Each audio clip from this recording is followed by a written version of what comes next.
holiday month, which meant it's been non-stop Christmas since December 1st, which is particularly difficult for me as an Episcopal priest. Every time I feel like the season just kind of attacks me, and about halfway through December, I can no longer stand the sound of Christmas carols. The bright lights annoy me, and I turn into kind of a Grinch. Find myself counting down the days until the 25th, when the madness is over and I can finally take it in peacefully on the 25th with you. Now I realize this is a precarious position for a priest to take. This should be the time of year when we love our jobs the most. Everyone comes to church, everyone is excited, yet somewhere along the line it all becomes too exhausting. Somewhere along the line I forget about joy. Now, it's not that you can ever completely forget about joy. It's on all the Christmas cards. It's in the music. But what is it, really? The word joy appears in the Bible about 250 times in some form or another. Often, like in our psalm for today, it's an expression of praise. Shout with joy to the Lord, all you lands. Lift up your voice, rejoice and sing. Psalm 98, like many of the Psalms, is a mix of praise and exhortation. The psalmist isn't only praising God, he is encouraging others to do so as well. And one cannot help but wonder what was going on in the psalmist's life that would cause such excitement and spirit. Some have concluded that this psalm was the result of a military victory.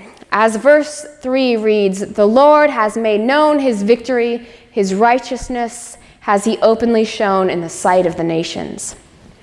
I prefer to think that no event was the cause of this outpouring of joy. It was more of an awareness. Now we know from our reading of the Psalms as a whole that the authors experienced many hardships. The Psalms of lament are just as plentiful as the Psalms of praise and thanksgiving. Many of the Psalms have an element of both lament and praise. Even the most heart-wrenching and depressing Psalms end with praise. It is easy to get in the habit of thanking God only when things are going well. Yet the psalmist knew that God deserved praise at all times, no matter what was happening. Now, while some form of the word joy appears in the Bible hundreds of times, forms of the word happiness only occur about 25 times. In the English language, these words are often exchanged interchangeably, but that is not so in the Bible. Happiness depends on circumstance. If something good happens, we're happy. When we consider moments in our life when we were happy, they are almost always dependent on an event, like a wedding or the birth of a child or a holiday. Joy has more to do with the Spirit of God in you. It's not dependent on a situation. It has to do with your knowledge and awareness of God's action in your life. And by that rationale, you could experience sorrow and still be joyful.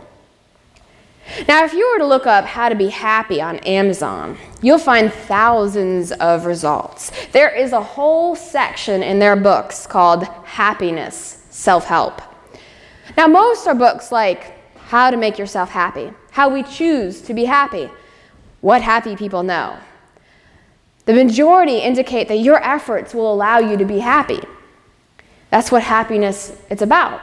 It's about our own efforts providing positive outcomes. Now, if you look up how to be joyful, on the same site, you'll come up with much fewer results. Only about 10 are actually relevant, and most are religious. Why are there so few books on making yourself joyful? Because there is no systematic approach to being joyful. It's all about reliance on God. So why even desire it? Why should we want to be joyful? If it's not something we can achieve with our own hard work, what's the point? Well, C.S. Lewis wrote in his autobiography, Surprised by Joy, which is a wonderful book if you haven't read it. But in it, he described joy as an unsatisfied desire, which is itself more desirable than any other satisfaction.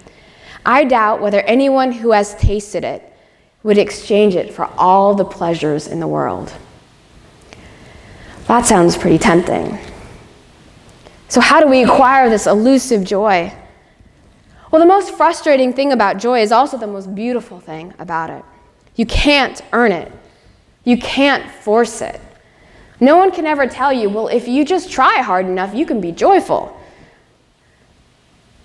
Whereas happiness is something we pursue, like we pursue an accomplishment. Joy is something that is given. It was given to us when God gave us the power to be children of God. That is a line from John that has always challenged me. He gave them power to become children of God, who were born not of blood or the will of the flesh or of the will of man, but of God. Sounds kind of abstract, as a lot of John is. But it's also a completely different concept of power than we are accustomed to. But when we put it in the context of joy, it starts to come together. We have been given the power to become children of God. And when we are able to fully appreciate that power, then we will know pure joy. And that doesn't mean that we will know constant happiness. In fact, I can pretty much guarantee it won't. But it does mean that there is a certain peace that comes with that.